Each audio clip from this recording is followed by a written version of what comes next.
Hello दोस्तों, नमस्कार। मैं अखिलेश कुमार अपने यूट्यूब चैनल संगम जेएस एकेडमी में आप लोगों का स्वागत करता हूं।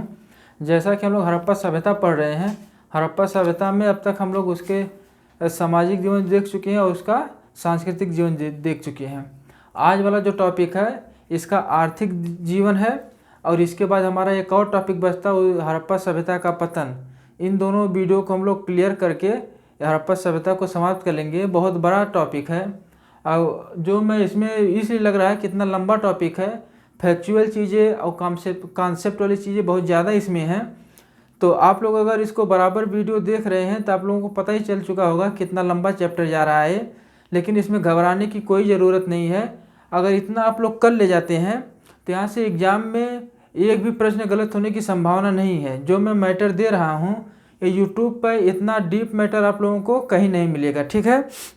तो अगर आप लोग चैनल पर नए हैं तो चैनल को सब्सक्राइब करिए और वीडियो को ज़्यादा से ज़्यादा शेयर करने का प्रयास करिए। चलिए आज हम लोग शुरू करते हैं हड़प्पा सभ्यता का आर्थिक जीवन, ठीक है। क्या है हड़प्पा सभ्यता?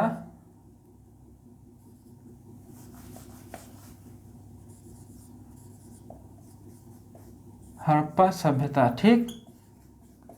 इसका हम लोग आज क्या देखेंगे? इसका हम लोग आर्थिक जीवन देखेंगे, ठीक। आर्थिक जीवन देखेंगे, ठीक।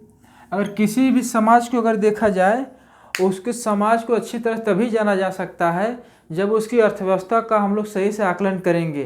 तो अर्थव्यवस्था में अगर देखा जाए तो इसमें हम लोग देखेंगे कि इसका व्यापार कहाँ कहाँ था, यहाँ पर उद्योग कैसे थे, कृषि का जो महत्व होता है किसी भी विकसित अर्थव्यवस्था में, कृषि यहाँ पर कैसी थी और पशुपालन कैसा था। इन सब चीज़ों को हम लोग यहाँ पर देखते हुए चलेंगे, ठीक। तो अगर हड़प्पा सभ्यता की जो अगर स्थिति को उसकी जो विकसित अवस्था को अगर हम लोग देखा जाए तो ऐसा नहीं हो सकता है कि खाली हम हड़प्पा सभ्यता को ही पढ़ के इसके बारे में जान सकते हैं। तो हड़प्पा सभ्यता के समय उस समय की जो भी समकालीन संस्कृतियाँ थीं, जैसे आपकी मिस्र की सभ्यता हो गई, मेसोपोटामिया की सभ्यता हो गई और फारस की सभ्यता हो गई। तो इन सब चीज़ों का जब हम देखते हुए चलेंगे तब इसकी अर्थव्यवस्था, इसके समाज के बारे में कि इसके समाज में अर्थव्यवस्था का क्या महत्व था या हड़प्पा सभ्यता में अर्थव्यवस्था कितना लोगों को प्रभावित करती थी, तो इन सब चीज़ों को हम लोग देखेंगे, ठीक है। तो आइए हम लोग देख लेते हैं इसमें हम लोग क्या क्या करेंगे। तो इसमें अगर हम देखें तो इसको हम लोग 3-4 पार्ट में हम लोग बांट लेंगे। 3-4 पार्ट का सेंस मतलब है कि इसका हम लोग सबसे पहले क्या देखेंगे, वाणिज्य व्यापार देखेंगे, इनका व्यापार कहाँ कहाँ होता था। उसके बाद हम इसकी क्या देखेंगे, कृषि देखेंगे, ठीक। कृषि के बाद हम लोग क्या देखेंगे, तो कृषि के बाद हम लोग पशुपालन देखेंगे। क्या? पशुपालन देखेंगे। पशुपालन के बाद हम लोग यहाँ पर देख लेंगे शिल्प उद्योग देख लेंगे। क्या? शिल्प उद्योग देखेंगे और शिल्प उद्योग देखेंगे। उसके बाद यहाँ की मोहरों को देख लेंगे और लिपि को देख लेंगे। क्या देख लेंगे? मोहरे, ठीक।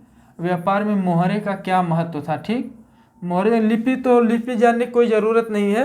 लिपि क्योंकि यहाँ पर प्रतीकात्मक और चित्रात्मक लिपि पाई जाती है जो पढ़ी आज तक पढ़ी नहीं जा सकी, ठीक। और ये हमेशा देखेंगे इसमें क्वेश्चन नहीं से बनता है लिपि में। चलिए उसको अब आगे मैं करवा दूंगा। तो आइए हम लोग शुरू करते हैं इसमें। तो अगर व्यापार और इसके व्यापार को अगर हम लोग देखेंगे तो इसके व्यापार को हम लोग देखेंगे, एक तो मतलब कि हड़प्पा सभ्यता के अंदर व्यापार देखेंगे और एक मतलब इससे बाहर यानी कि बाह्य व्यापार में, जैसे अंतर्राष्ट्रीय व्यापार जिसे हम कह सकते हैं। तो इसमें हम 2 प्रकार से देखेंगे। क्या क्या देखेंगे इसमें? हम लोग देखेंगे एक तो देखेंगे आंतरिक व्यापार, ठीक है, आंतरिक व्यापार देखेंगे। दूसरा हम लोग क्या देखेंगे, बाह्य व्यापार, ठीक। तो आंतरिक व्यापार में अगर देखा जाए तो आंतरिक व्यापार में हम कैसे देखेंगे इसको कि यहाँ पर मतलब कि यानी कि हड़प्पा सभ्यता के अंदर जो गांव पाए गए और नगर पाए गए उनके बीच व्यापार देखेंगे। सबसे पहला क्या बनेगा, गांव और नगर के बीच व्यापार, ठीक। गांव नगर के बीच, अगर गांव का सेंस अगर इसको हम लोग बांट देते हैं, अगर आज के परिप्रेक्ष्य में देखा जाए तो जैसे गांव तो गांव ही है, लेकिन नगर जो आज के ज़िले जो बने हैं उसको उस समय नगर की संज्ञा दी जाती थी। जैसे एक ज़िले में बहुत सारे हजारों गांव होते हैं तो यानी कि उस समय कि गांव से जिले तक का व्यापार होता था। एक तो यहाँ पर शर्त ये बनती है। दूसरी शर्त देखेंगे तो यहाँ पर नगर से नगर के बीच में, नगर से नगर के बीच में व्यापार को अगर हम लोग देखा जाए तो यानी कि इसको नगर नगर को हम अगर देख लिया जाए तो यानी कि एक जिला से दूसरे जिले के बीच व्यापार को यहाँ पर दिखाएगा। ठीक, यानी कि जिला वाइज व्यापार। ठीक, अगर हम तीसरा इसमें पॉइंट अगर हम लोग लेते हैं तो तीसरा पॉइंट जैसे जो भारतीय महाद्वीप है, भारतीय महाद्वीप के अंदर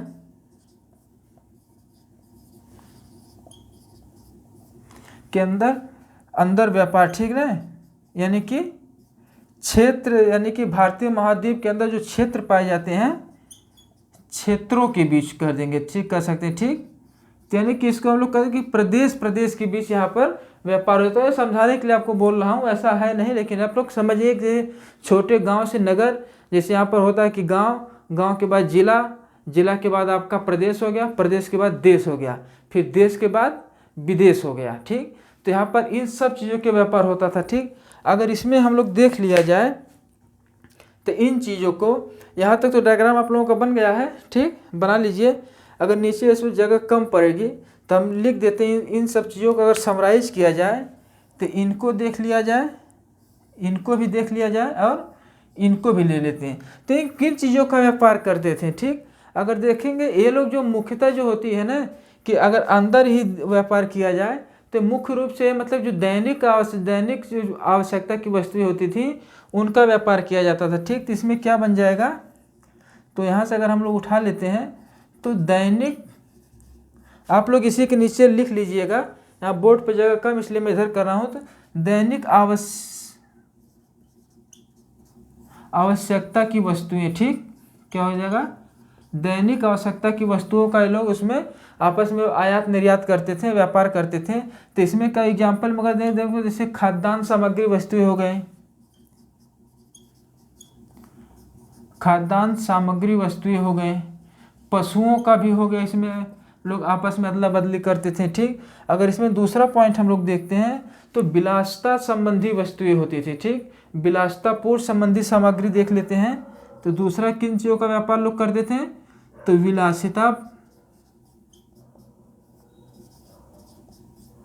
विलासितापूर्ण वस्तुओं का। ठीक, तो विलासितापूर्ण में अगर इसका हम लोग समझा जाए तो विलासिता का मतलब कि महंगी वस्तुएं, जो दिखावे की वस्तुएं होती हैं। विलासितापूर्ण वस्तुएं जो होती हैं दिखावे की वस्तुएं, जैसे गहने हो गए, गले का हार हो गया, तो दिखाने के लिए लोग पहनते हैं कि सामने वाला देख के सोचे कि हाँ भाई क्या अमीर है, या एक जलाने के लिए भी गाँव में देखते हैं कि भाई औरतों को भी अच्छा है, कोई हार पहन ली तो घूम के चार घर दिखाएगी मेरा कैसा लग रहा है कि सामने वाला थोड़ा जले जाने की। विलासितापूर्ण वस्तुओं का भी लोग करते थे। जिसमें हो गया जैसे गहने हो गया, इसमें एग्जाम्पल अगर लेंगे तो गहने हो गया। ठीक, कीमती पत्थर के हार हो गए, कीमती पत्थर के हार। यहाँ तक क्लियर है। तो अब इसमें देखेंगे एक चीज़ तो हो गई है हमारे हड़प्पा सभ्यता के अंदर, एक महाद्वीप के अंदर हो गई। अगर देखा जाए कि यहाँ पर क्योंकि धातु का प्रचलन नहीं था, यानी सिक्कों का प्रचलन नहीं था क्या, तो अगर सिक्कों का प्रचलन नहीं था तो व्यापार किस रूप में होता था, तो व्यापार की अगर जो प्रणाली आप देखेंगे तो वस्तु विनिमय प्रणाली था। सिक्के प्रचलन में नहीं थे तो व्यापार किस में होता था, व्यापार वस्तु विनिमय प्रणाली के तहत होता था। ठीक, अब आप लोग देखो वस्तु विनिमय प्रणाली मतलब क्या है, इसको अगर समझ, जैसे कि आप दो लोग अगर पड़ोसी हैं या गांव में देखिएगा क्या होता था पहले, अगर किसी के पास आटा कम हो जाता था तो उससे आटा ले लेता था और आटे के बदले कुछ और चीज़ें दे देता था। तो इसमें क्या होता था, तो वस्तु के बदले वस्तु के रूप में यहाँ पर व्यापार होता है। क्योंकि सिक्के प्रचलन में नहीं थे तो वो उस टाइप के धातु के सिक्के प्रचलन में नहीं थे, यानी कि वस्तु के बदले वस्तु का, यानी कि वस्तु विनिमय प्रणाली, यानी कि मान लीजिए कि हम चावल ले लिए तो कोई हमको वहाँ से धान दे दिया, गेहूँ दे दिया या जौ दे दिया, तो इस टाइप से यहाँ पर व्यापार होता था। ठीक, समझ गए। तो व्यापार में देखिए वस्तु विनिमय, और व्यापार के लिए परिवहन का लोग क्या यूज करते थे, तो परिवहन में देखेंगे तो यहाँ पर जैसे बैलगाड़ी का लोग यूज करते थे। ठीक, बैलगाड़ी का। अब देखिए अगर हड़प्पा में जब देखेंगे आप लोग तो इक्का गाड़ी मिली है, बैलगाड़ी मिली है, मिट्टी के भी बैलगाड़ी के निशान मिले हैं। ठीक, तो मुख्य रूप से इनका जो व्यापार होता था अंदर ही, देश के अंदर ही देखेंगे तो बैलगाड़ी से होता था। अगर बाहर अब देखा जाए जो विदेशी व्यापार लोग करते थे तो उसमें जहाज़ों का प्रयोग करते थे। अब उसमें देख लें जैसे लोथल हो गया और बालाकोट हो गया। ठीक, सुतका गिंडोर के पास बंदरगाह मिलता है आपका, तो वहाँ से जहाज़ों का यानी कि पोतगाह था, तो वहाँ से प्रतियोगी जहाज़ों से भी व्यापार होता था। ठीक, वो तो आगे हम पढ़ा देंगे। यहाँ तक क्लियर है? तो यहाँ तक तो इसका ये हो गया। अब इसका हम बाह्य देख लेते हैं। ठीक, इसका आप लोग स्क्रीनशॉट ले लीजिए। तो इसका ये हम लोग बाह्य व्यापार देख लेते हैं। ठीक, आंतरिक हो गया इधर। तो अगर बाह्य व्यापार में देखेंगे तो जो अब उसकी जानकारी हमको कहाँ से मिलती है। ठीक, व्यापार में हम कुछ स्थानों को ले लेते हैं, जैसे उसके समकालीन सभ्यता जो थी, तो समकालीन सभ्यता आप लोगों को अब तो पता ही हो गई होगी। ठीक, तो कौन कौन सी थी समकालीन सभ्यता, इसमें कौन कौन सी थी? एक तो थी मेसोपोटामिया की सभ्यता। ठीक, दूसरी आपकी मिल जाती है मिस्र की सभ्यता। ठीक, और इसे हम देख लेते हैं फारस की सभ्यता। ठीक, तो ये तीन सभ्यता उसके समकालीन सभ्यता थी। तो अगर हम लोग देखा जाए तो यहाँ जानकारी का मिल, जो मेसोपोटामिया के जो ग्रंथ हैं, ये जो मेसोपोटामिया के ग्रंथ हैं, इनके ग्रंथों में 3 स्थानों का नाम मिलता है। ठीक, 3 स्थानों का नाम मिलता है। इसके अतिरिक्त अगर देखेंगे तो वहाँ पर एक पाया सरगौन का अभिलेख पाया गया है। ठीक, किसका? सरगौन का अभिलेख। ठीक, तो इसमें 3 स्थानों का जिक्र होता है कि जिससे उनके व्यापार के संबंध को दर्शाया जाता है। ठीक, वो 3 स्थान कौन कौन से हैं? इन 3 स्थानों में अगर देखा जाए तो एक तो होता मेलुहा स्थान हो गया। ये जो सिंध वाले क्षेत्र में है, कहाँ पर है? सिंध क्षेत्र, यानी कि सिंध क्षेत्र को ही मेलुहा के नाम से बुलाते थे। ठीक, अब इसमें एक दूसरा स्थान पाया जाता है मकाना। ठीक, यहाँ पर 2 नाम, मकाना कहिए या इसको मकान कहिए, 2 नाम है, या इसको मकाना ही कहिए। ठीक, तो आपका कहाँ मिल जाता है? ये मकरान तट ओमान में है। कहाँ पर है? मकरान तट ओमान में। ठीक, तो एक स्थान ये आपको मिल जाता है, और तीसरा स्थान आपका मिलता कहाँ है? दिलमुन, ये फारस की खाड़ी में है। तो फारस की खाड़ी में इसको यहाँ से होता है कि फारस की सभ्यता का स्थान है दिलमुन, जो फारस की खाड़ी में स्थित है। ठीक, तीनों स्थान से इसके व्यापारिक संबंधों को दर्शाया जाता है कि इनका जो व्यापार होता था मेलुहा, मकाना और दिलमुन के बीच में होता था। ठीक, अगर देखा जाए तो मिस्र की सभ्यता से कैसे, तो यहाँ पर लोथल में आप देखेंगे एक मम्मी का मॉडल मिला है। क्या? मम्मी का मॉडल मिला है। ठीक, तो मम्मी का मॉडल कहाँ से मिल गया? तो लोथल से मिल जाता है। तो उसमें वजह, लेकिन इसको भी संबंध दिखा रहा था कि मिस्र की सभ्यता से भी हड़प्पा लोगों का संबंध था। इसमें यही जो बाद में जो कॉन्ट्रोडिक्शन जो पैदा होता है, यहाँ पर लोग कहते हैं मतलब कि जो हड़प्पा सभ्यता है खुद की सभ्यता नहीं, लेकिन इसको हम लोग वीडियो में देख चुके हैं कि हम लोग उसको वहीं पर नकार देते हैं कि नहीं, ये खुद हड़प्पा सभ्यता खुद की अपनी सभ्यता है, ये किसी के द्वारा या किसी की नकल कोई इसको आके यहाँ पर पनपाया नहीं। ठीक, तो यही सब कारण थे। तो इसमें देख लेते हैं, और इसमें कुछ टॉपिक और हम लोग जोड़ लेते हैं जिससे और पता चल जाएगा। अब इसमें देखेंगे तो मेसोपोटामिया के 2 शहरों के नाम आता है। 2 का वैसे कई शहर हैं, लेकिन तीन हम लोग देख लेते हैं जो महत्वपूर्ण हमारे लिए हैं। ठीक, तो मेसोपोटामिया के स्थल हैं, इसमें हम देखेंगे इसके 3 स्थल हम लोग देखते हैं। एक देखेंगे सूसा, दूसरा हम लोग देखेंगे उर, और तीसरा देखेंगे निप्पुर। ठीक, ये 3 महत्वपूर्ण प्लेस हैं। तो यहाँ से देखेंगे कि यहाँ से हड़प्पा सभ्यता की यहाँ पर मोहरें मिली हैं। ठीक, किसकी मोहरें मिली हैं? हड़प्पा सभ्यता की यहाँ से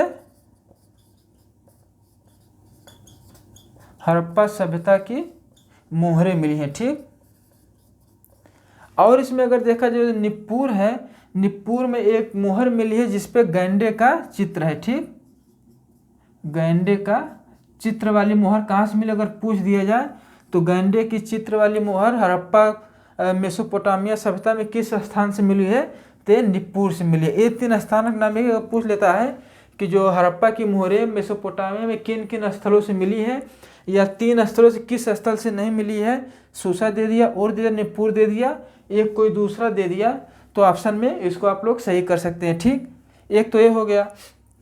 अब इसमें चीज़ और हम लोग देखेंगे, तो इसमें देखेंगे जो मोहनजोदड़ो से मेसोपोटामिया की 3 बेलनाकार मोहरें प्राप्त हुई हैं। कहाँ से, इसी में आगे हम लोग बढ़ा लेते हैं।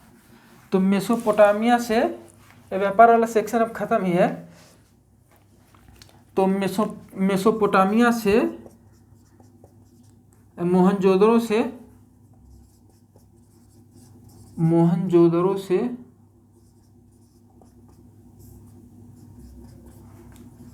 3 बेलना मोहरें प्राप्त हुई हैं। ठीक,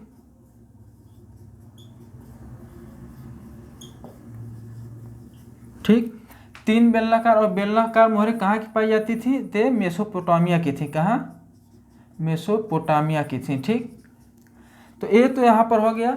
अब हम लोग चलते हैं, इसका अगला टॉपिक देखते हैं, कृषि वाला। तो कृषि में देखेंगे, किसी भी अगर अर्थव्यवस्था को सुदृढ़ रहना है तो उसमें कृषि का जो है अर्थव्यवस्था में बहुत महत्वपूर्ण रोल हो जाता है कृषि का। ठीक, और कृषि में देखेंगे कि क्यों महत्व हो जाता है। कृषि यहाँ पर सरप्लस थी। ठीक, हमारा व्यापार जो था, हमारा कृषि जो था, ये सरप्लस की अवस्था में था। सॉरी दोस्तों हैं, तो क्या था,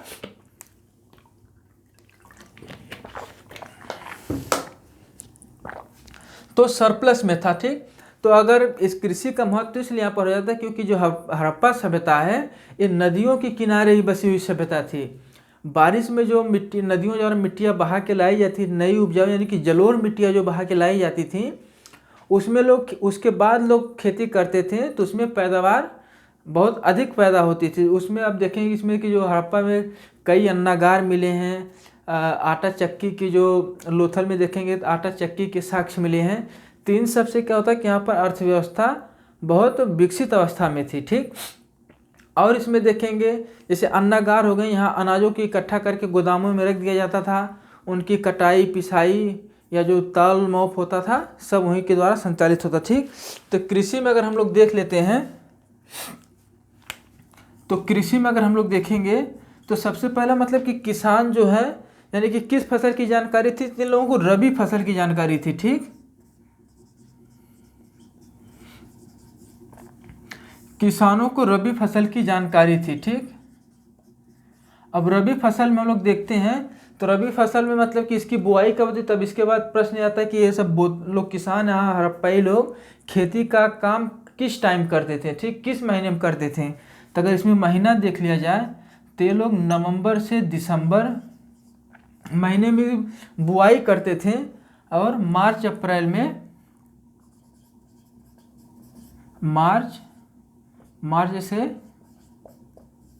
अप्रैल महीने में इसको फसल को काट लेते थे। ठीक, यानी कि बुआई कब करते थे, ये प्रश्न कई बार आया हुआ प्रश्न। ठीक, ये मोस्ट इम्पॉर्टेंट है। ठीक, ये मोस्ट इम्पॉर्टेंट है, कई बार क्वेश्चन यहाँ से बन चुका है। ठीक, नवंबर दिसंबर हम लोग बोते थे और मार्च अप्रैल में इसको काट लेते थे। इसके अलावा देखेंगे ये लोग कितने प्रकार की खेती जानते थे। ठीक, अगर देखा जाए तो ये भी प्रश्न बनता है कि अगर हड़प्पाई लोग देखेंगे तो मुख्य रूप से 9 फसलों को जानते थे। ठीक, मुख्यतः 9 फसलों का ज्ञान था।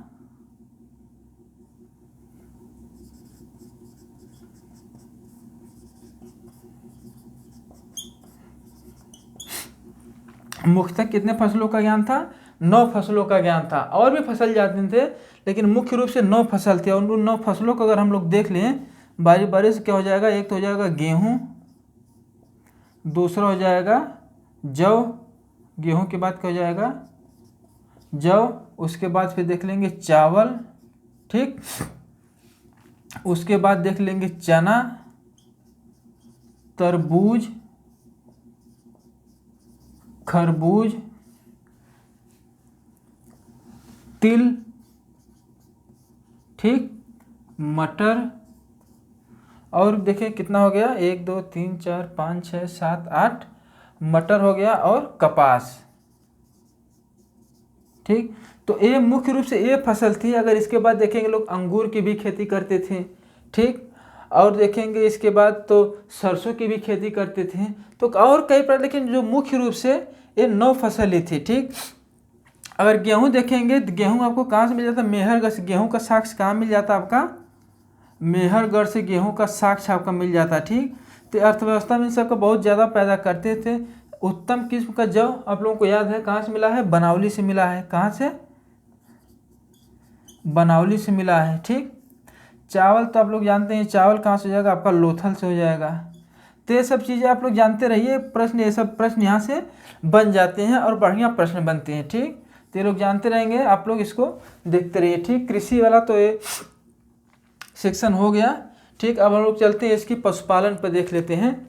पशुपालन में क्या है, पशुपालन के अगर देखा जाए तो इसको हम लोग जब पिछली वीडियो में पढ़े थे तो इनका भोजन मुख्य रूप से क्या था, ये लोग मांसाहारी भोजन करते थे, ठीक। कैसा भोजन पसंद करते थे सॉरी, मांसाहारी भोजन ये लोग पसंद करते थे। तो मांसाहारी यानी कि पशुओं का बड़े स्तर पर हड़प्पा वासी ते लोग क्या कहते थे, पशुओं का बड़े स्तर पर पशुपालन करते, यानी कि हड़प्पा लोग बड़े स्तर पर पशुपालन करते थे, ठीक। पहला पॉइंट क्या बन जाएगा, बड़े स्तर पर पशुपालन करते थे, ठीक, ठीक। अब देखिए पशुपालन करते थे तो मुख्य रूप से भोजन के रूप में करते थे, परिवहन के रूप में भी करते थे, कृषि के रूप में। तो इसमें हम लोग देखेंगे तो इनका पशुओं का उपयोग क्या था, पशुओं का उपयोग अगर देख लिया जाए, ठीक, पशुओं का उपयोग अगर देखा जाए तो यहाँ पर 2-3 प्रकार से लोग करते थे। अगर देख लिया तो पहले क्या करते थे, भोजन के रूप में करते थे, क्योंकि ज़्यादातर लोग मांसाहारी भोजन करते थे। उसके बाद कृषि के रूप में करते थे, जैसे बनावली से मिट्टी का हल मिल गया, खेत की जुताई के लिए कालीबंगा के साक्ष्य हैं, तो पशुओं के ही माध्यम से ये लोग करते थे। और क्या करते थे, परिवहन के रूप में, परिवहन के रूप में, ठीक। तो पशुओं का मतलब अब किन किन पशुओं की जानकारी थी, ये इम्पोर्टेंट क्वेश्चन है। अब यहाँ से देंगे पशुओं की अगर जानकारी हम लोग देख लेते हैं, तो पशुओं की जानकारी अगर देखें तो क्या क्या पशु लोग पालते थे। तो पहले आप लोग देखिए आपके आसपास में कैसे जानवर आपको मिलते हैं जो पशुपालन किए जाते हैं आज के भी समय में, ठीक। तो पहले क्या हो गया कि बैल भैंस हो गया, ठीक, क्या मिल जाएगा, बैल मिल गया, भैंस मिल गया, फिर गाय मिल जाता है, ठीक। ये गांव में देखिए, जो गांव से आप लोग हैं देखिए ये सब चीज़ मिलते हैं कि नहीं, गाय भैंस बैल, फिर बकरी मिल जाएगी आपको, ठीक। फिर यहाँ पर सुअर मिल जाएगा आपको, कुत्ता मिल जाएगा, बिल्ली मिल जाएगा, ठीक, गधा मिल जाएगा, हाथी हो गया, ऊंट हो गया, ठीक। ये सब चीज़ें हैं। अब देखेंगे कि इन सब का ये लोग पशुपालन करते थे, लेकिन जो और इनके मुहरों पर भी इन सब चीज़ों के आपको चित्र मिल जाते हैं, लेकिन 2 चीज़ों के नहीं मिलेंगे, एक तो गाय का नहीं मिलेगा। तो प्रश्न यहीं से बनता है, तो हड़प्पा की मुहरों पर किनका चित्र नहीं पाया गया है, किन पशुओं का चित्र नहीं पाया गया है, तो गाय और ऊंट का चित्र मुहरों पर नहीं पाया गया, ठीक, क्या मुहरों पर नहीं पाया गया है, ठीक। तो क्लियर यहाँ तक। अगर इसमें और हम लोग देख लेते हैं एक टॉपिक और इसमें पॉइंट है, जैसे घोड़ा जो हो गया, घोड़ा का तो साक्ष्य मिला है हड़प्पा सभ्यता में, घोड़े का तो साक्ष्य मिला है, लेकिन घोड़े से ये लोग, जैसे घोड़े का उपयोग ये लोग नहीं जानते थे, यानी कि घोड़े से परिचित नहीं थे, उस तरफ से घोड़े का पशुपालन पालन नहीं करते थे, ठीक। तो इसमें एक अलग पॉइंट बन जाता है, इसको भी आप लोग देख लीजिए। क्वेश्चन यहाँ से भी बनता है, ये भी मोस्ट इम्पॉर्टेंट है, ठीक। ये पॉइंट क्या है, मोस्ट इम्पॉर्टेंट है, ठीक। तो यानी कि घोड़े का उपयोग से लोग परिचित नहीं थे। ठीक, घोड़े का उपयोग से परिचित, साक्ष्य तो मिला है। तो अगर साक्ष्य देखेंगे, साक्ष्य कहाँ, घोड़े का साक्ष्य कहाँ कहाँ से मिला है। एक स्थान आपको हम पढ़ाए थे सुरकोतरा गुजरात में, कहाँ से, सुरकोतरा। दूसरा क्या हो जाता है आपका, लोथल। ठीक, और क्या हो जाता है, रारा घुंडई। ये पाकिस्तान वाले क्षेत्र में क्या है, रारा घुंडई। 3 स्थल से हड़प्पा सभ्यता में घोड़े का साक्ष्य मिलता है। तो यहाँ से क्या मिला, सुरकोतरा से क्या मिला है, तो घोड़े का कंकाल मिला। क्या मिला है, घोड़े का कंकाल मिला है। लोथल में अगर देखेंगे तो लोथल से क्या मिला है, तो घोड़े का जबड़ा मिला है। क्या मिला है, घोड़े का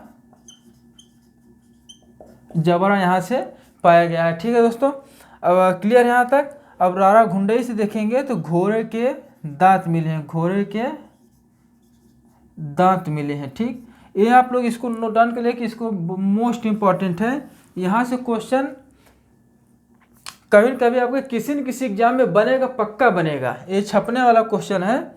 ठीक, तो इसको आप लोग नोट कर लीजिए। हैं, आगे बढ़ते हैं हम लोग, इसका हम उद्योग लोग देख लेते हैं। तो इसके उद्योग में अगर देखा जाए तो जैसे मनके बनाने का उद्योग आपको मिल जाएगा, कपड़ा उद्योग मिल जाएगा। ठीक, तो इसको मिटा ही देते हैं, बिहार आ जाते हैं। तो यहाँ शिल्प उद्योग अगर हम लोग देखेंगे, क्या, शिल्प उद्योग। ठीक, तो शिल्प उद्योग में देखेंगे 2-3 चीज़ हम लोग देख लेते हैं शिल्प उद्योग में। एक तो देखेंगे कपड़ा उद्योग। ठीक, दूसरा देखेंगे मृदभांड, मृदभांड उद्योग। ठीक, तीसरा हम लोग देखेंगे मनका उद्योग। ठीक, क्या देखेंगे, मनका उद्योग। ठीक, चौथा देख लेंगे हम लोग का सीप उद्योग। क्या देखेंगे, सीप उद्योग। ठीक, इन चारों देख, कपड़ा उद्योग देखें तो ये तो प्रमुख उद्योग थे। यहाँ का क्या था, अगर कपड़ा उद्योग देखेंगे तो हड़प्पा सभ्यता का प्रमुख उद्योग था। कैसा उद्योग था, प्रमुख उद्योग था। तब देखें हड़प्पा सभ्यता में कितने प्रकार के वस्त्र पाए गए हैं, तो 2 प्रकार का। एक तो हो जाता है आपका सूती वस्त्र पाया जाता है, सूती वस्त्र। दूसरा आपका ऊनी वस्त्र मिलता है। ठीक, तो सूती वस्त्र है कि कपास का उत्पादन, आपको पीछे बताए हैं कृषि में कपास का उत्पादन होता था, उससे लोग सूती वस्त्र बनाते थे। और जो पशुपालन करते थे, पशुपालन से ये लोग आपका ऊनी वस्त्र बनाते थे। ठीक, अगर मृदभांड उद्योग देखा जाए यानी कि बर्तन बनाने का उद्योग जो था, तो बर्तन बनाने का उद्योग था। एक बर्तन बनाने का, बर्तन यहाँ पर 2 प्रकार से बनते थे। ठीक, बर्तन कितने प्रकार से बनते थे, 2 प्रकार से। पहला क्या हो जाएगा, एक तो मिट्टी के बर्तन यहाँ पर पाए गए बहुत ज़्यादा मात्रा में, और कमी मात्रा यहाँ पर धातु के भी आपको बर्तन मिल जाते हैं। तो मिट्टी के बर्तन की खासियत क्या थी, तो ये चाक निर्मित बर्तन बनाए जाते थे। ठीक, इनको कैसे मिलकर, तो चाक पर बनाया जाता है, यानी कि चाक निर्मित बर्तन बनते थे। ठीक, और इन बर्तनों में देखेंगे चाक निर्मित बर्तन। ठीक, चाक निर्मित बर्तन बनते थे। और इन बर्तनों की विशेषता अगर देखा जाए तो ये बर्तन जो है ना कि लाल मिट्टी का बनता था। कैसा, लाल मिट्टी के बनते थे। ठीक, इन बर्तन के बनाने में किस मिट्टी का प्रयोग होता था, लाल मिट्टी का प्रयोग होता था। लेकिन इन बर्तनों पर डिजाइन की जाती थी, काले रंग से डिजाइन की जाती थी। तो बर्तन पर डिजाइन किससे की जाती थी, तो लेकिन काले रंग से डिजाइन किया जाता था। और इस डिजाइन में पिछले वीडियो में पढ़ा ही चुका हूँ। इस डिजाइन में देखेंगे तो या तो वृक्ष बना दिए, जैसे पेड़ पौधे बना दिए जाते थे, या तो इस पर एक वृत्त बनाया गया था, काले रंग से इसकी डिजाइन की जाती थी। ठीक है, और धातु के भी आपको यहाँ से बर्तन काफ़ी मात्रा में मिलते हैं। मन का उद्योग का अगर हम लोग देखें, यानी कि गहने, सोने चांदी के गहने जो बनाए जाते थे, कीमती पत्थर के जो गहने बनाए जाते थे, तो ये मन का उद्योग था।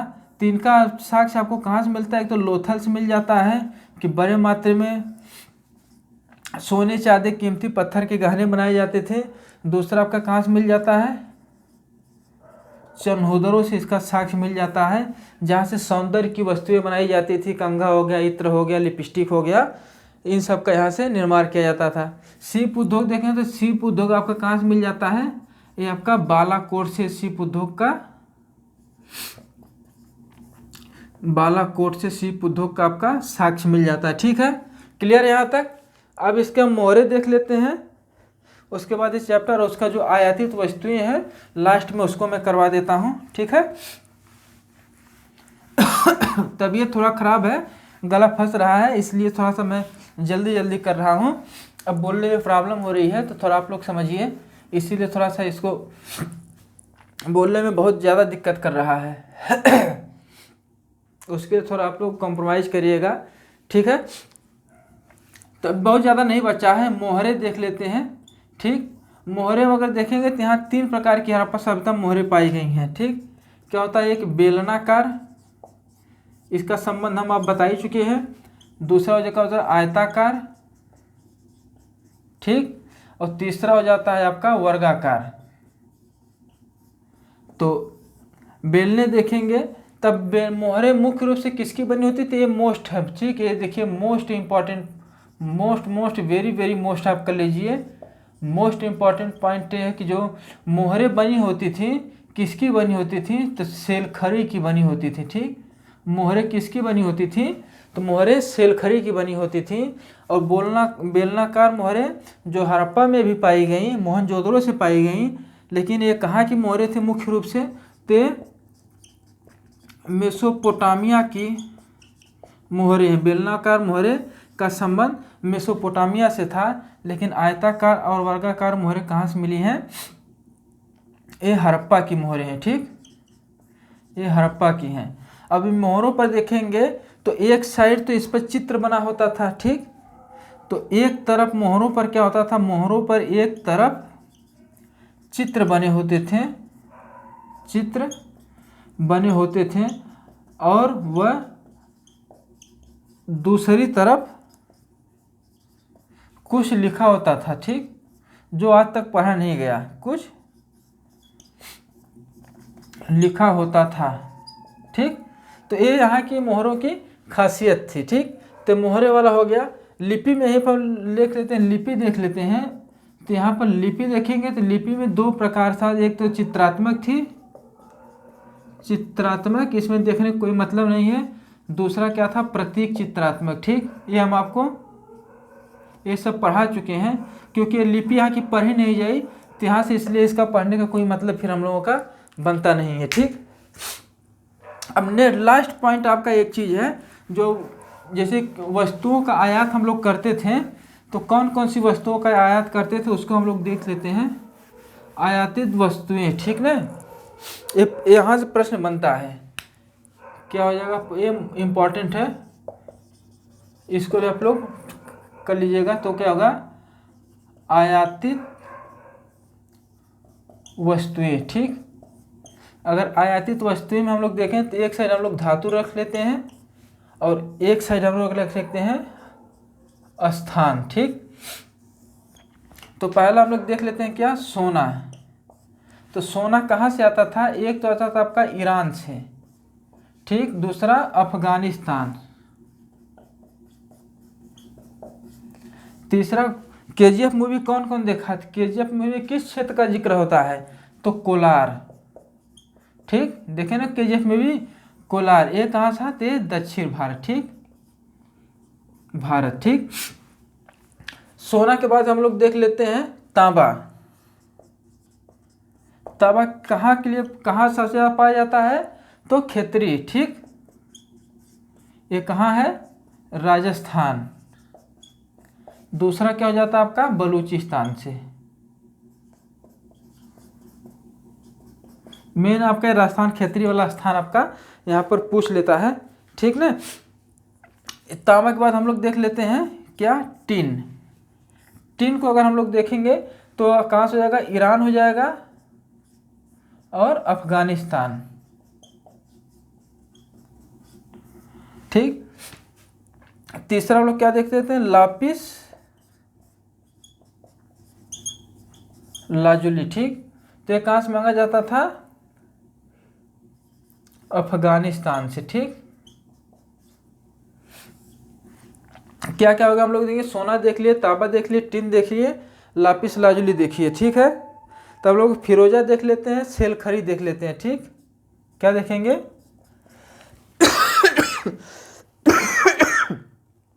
फिरोजा हम लोग देख लेते हैं और सेल खरी देखते हैं। क्या देख लेते हैं, फिरोजा देख लेते हैं, सेल खरी देख लेते हैं। ठीक, इसमें आपका फिर क्या देख लेंगे कि बिटुमिन देख लेंगे और इसमें क्या देख लेंगे, लेड देख लेंगे। ठीक, फिरोजा को अगर हम लोग देखा जाए तो फिरोजा जो आता था कहाँ से आता था, एक फिरोजा का मतलब एक कीमती पत्थर था। फिरोजा क्या था, कीमती पत्थर होते थे और ये नीले रंग के होते हैं। कैसे होते थे, नीले रंग के। ठीक, कीमती पत्थर होते थे, नीले रंग के होते थे। इसको कहाँ से मिला था, खुरासान से इसको मंगाया जाता था। ठीक, सेलखरी देख लेंगे तो सेलखरी आपका अफगानिस्तान हो जाता है, ईरान हो जाता है। ठीक ना, सॉरी, सेलखरी आपका हो जाता है, ईरान हो जाता है। ठीक, कहाँ हो जाता है, ईरान हो जाता है। बिटुमिन हम लोग देखते हैं तो बिटुमिन बलूचिस्तान हो जाता है। ठीक, और मेसोपोटामिया। ठीक, बिटुमिन कहाँ से जाता है, बलूचिस्तान और मेसोपोटामिया से। और लेड कहाँ से आपका जाता है, दक्षिण भारत। ठीक, तो ये तो आपका होगा, इसको आप लोग ध्यान रखिएगा। तो आज के लिए बस इतना ही दोस्तों। थोड़ा तबीयत गड़बड़ थी लेकिन फिर भी पढ़ाने का मसला है कि इसको चैप्टर इसको ख़त्म कर लिया जाए, लेट हो रहा है। तबीयत 3-4 दिन से गड़बड़ थी, इसलिए थोड़ा सा किसी तरह वो वीडियो बनाने में हिम्मत नहीं जुटा पा रहा था। लेकिन फिर कहा थोड़ा सा आराम हुआ, लेकिन देखिए पढ़ाते हुए गला भी ज़्यादा इसमें डिस्टर्ब करने लगा।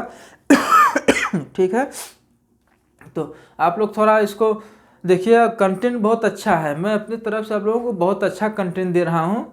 बस आप लोग इसको थोड़ा सा 1-2 बार पढ़ लेंगे, अभी आप लोग लग रहा है, लेकिन आप यूट्यूब पर खोज लीजिए, कहीं भी ऐसा कंटेंट आपको मिलेगा नहीं। या तो लोग क्वेश्चन पेपर करवाएंगे या तो थोड़ा बहुत पढ़ा के निकल जाते हैं। ठीक, लेकिन ये जो हमारा कंटेंट है आपको 100% समझ लीजिए कि बहुत अच्छा कंटेंट, बहुत अच्छी किताबों से इसको इकट्ठा करके मैं निकाला हूँ, जो आप लोगों तक पहुंचा रहा हूं। तो बस आप लोग हम जैसे मेहनत कर रहे हैं, तो आप भी लोग थोड़ा सा चैनल को प्रमोट करिए, सब्सक्राइब करिए, शेयर करिए। अपने फैमिली में हो गया, अपने फ्रेंड सर्किल में होगा, वीडियो को शेयर करिए, ज़्यादा सब्सक्राइब कराइए, जिससे मैं भी और उत्साह के साथ आप लोगों के साथ जुड़ा रहूं। क्योंकि ये जर्नी एक दिन की नहीं है, इस सालों साल चलने वाली जर्नी है। तो मैं यही अपेक्षा करता हूँ कि आप लोग थोड़ा हमारा भी सहयोग करेंगे, और मैं आपका तो कर ही रहा हूँ। ठीक है, तो आज के लिए बस इतना ही। जय हिंद, नमस्कार।